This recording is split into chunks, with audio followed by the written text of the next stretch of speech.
வணக்கம் ராஜேஸ்வரி. மதுரையில் 11 வயது வளர்ப்பு மகளை பாலியல் வன்கொடுமை செய்து கொலை செய்த வழக்கில் வளர்ப்பு தந்தையான ராணுவ வீரர் மற்றும் வளர்ப்பு தாய் கைது செய்யப்பட்ட சம்பவம் பெரும் பரபரப்பை ஏற்படுத்தியுள்ளது.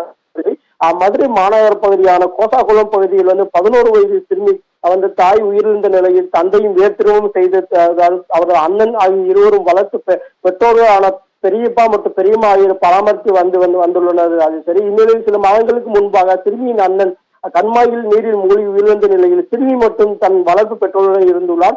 மதுரை மாநகர பகுதியில் உள்ள பள்ளி ஒன்று 5ஆம் வகுப்பு படித்து வந்துள்ள சிறுமி விடுமுறை என்பதால் வீட்டில் தற்போது இருந்துள்ளார். அது சரி. இந்நிலையில் கடந்த வியாழக்கிழமை மாலை சிறுமி கலவரைக்குள் சென்று விட்டு கதவை திறக்கவில்லை என கூறி அருகில் உள்ளவர்களை வளர்ப்பு பெற்றோர் கூறி அழைத்துள்ளனர். அப்போது அருகில் உள்ளவர்கள் வந்தபோது பெற்றோர்களை கதவை உடைத்து சிறுமியை தூக்கி வந்து வள்ளுவர் காலனியில் உள்ள தனியார் மருத்துவமனை சிகிச்சை கொண்டு செல்வதாக கூறி அங்கு கொண்டு சென்றுள்ளனர். ஆனால் இது சிகிச்சை தர மறுக்கவே உடனடியாக அரசு மருத்துவமனைக்கு கொண்டு சென்றுள்ளனர். அரசு மருத்துவமனையில் இந்த சிறுமி உயிரிழந்ததாக மருத்துவர்கள் தெரிவித்துள்ளதாக. சரி.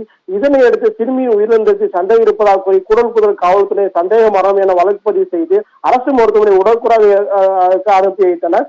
இந்நிலை உடற்குறாவில் போது சிறுமி பாலியல் வன்கொடுமை செய்யப்பட்டு கொலை செய்யப்பட்டு தெரியவந்தது. ராஜேஸ்வரி. இதையடுத்து சிறுமி உயிரிழந்த வீட்டில் சிறுமியின் வளர்ப்பு தந்தை மற்றும் பெரியப்பா செந்தில்குமார் அவரது மனைவி சந்திரபஞ்சா இருவரையும் அழைத்து சென்று தீவிர விசாரணை மேற்கொண்டார். ஏனென்றால் தொடர்ந்து 2-3 தினங்களுக்கு முன்பாக இந்த சம்பவம் நடந்துவிட்ட சம்பவம் குறித்து காவல்துறை ஆணையர் லோகநாத் தலைமையிலான தனிப்படையினர் உடனடியாக தீவிரமாக விசாரணை மேற்கொண்டு வருகின்றனர்.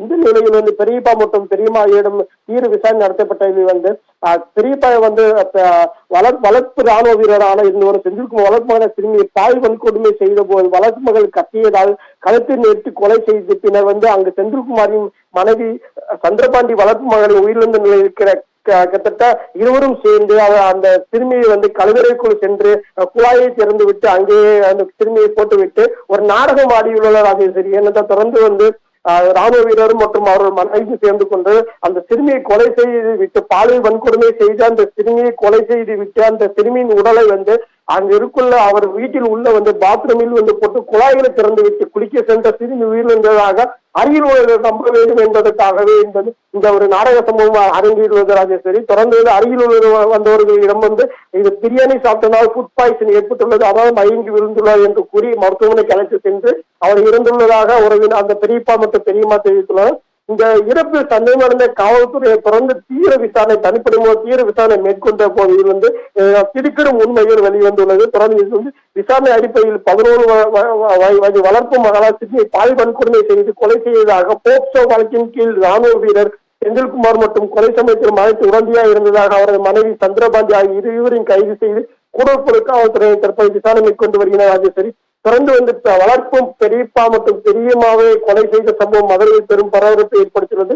இது குறித்து காவல்துறை ஆணையர் லோகநாதன் தொடர்ந்து 11 சிறுமி பாலியல் கொலை வழக்கில் தீவிர விசாரணை நடத்தி கொலையாளிகளை வளர்ப்பெற்றோரை கைது செய்து கூடப்படும் மற்றும் தனிப்படை காவல்துறையினருக்கு மாநகர காவல்துறை பாராட்டு தெரிவித்ததாக. சரி. ஏனென்றால் 11 வயது வளர்ப்பு மகள் ஏனென்றால் தாய் இறந்த நிலையில் தந்தையும் 2வது திருமணம் செய்து கொண்டு சென்றுள்ள நிலையில் 11 வயது சிறுமி மற்றும் அவர் அண்ணன் வளர்ப்பு பெற்றோரான பெரியப்பா மற்றும் பெரியம்மா இல்லத்தில் இருந்து கொண்டு படித்து வந்த நிலையில் இது ஒரு அரங்கிரிய சம்பவம் பெரும் பரபரப்பை ஏற்படுத்தியுள்ளது. ஏனென்றால் தொடர்ந்து அண்ணனும் சில மாதங்களுக்கு முன்பாக கண்மாய் நீரில் மூழ்கி உயிரிழந்த நிலையில் சிறுமி 11 வயது சிறுமிக்கு இந்த ஒரு அநேக செயல் ஒரு முகம் செலுத்தும் வகையில் இருக்கிறது. அது சரி. தொடர்ந்து இந்த இருவரும் கைது செய்யப்பட்ட தற்போது அரசு ராஜாஜி மருத்துவமனையில் அவர் உடல் அவர்களுக்கு பரிசோதனை செய்யப்பட்டு நீதிமன்றத்தில் ஆஜர்படுத்தப்பட்டுள்ளது. ராஜேஸ்வரி.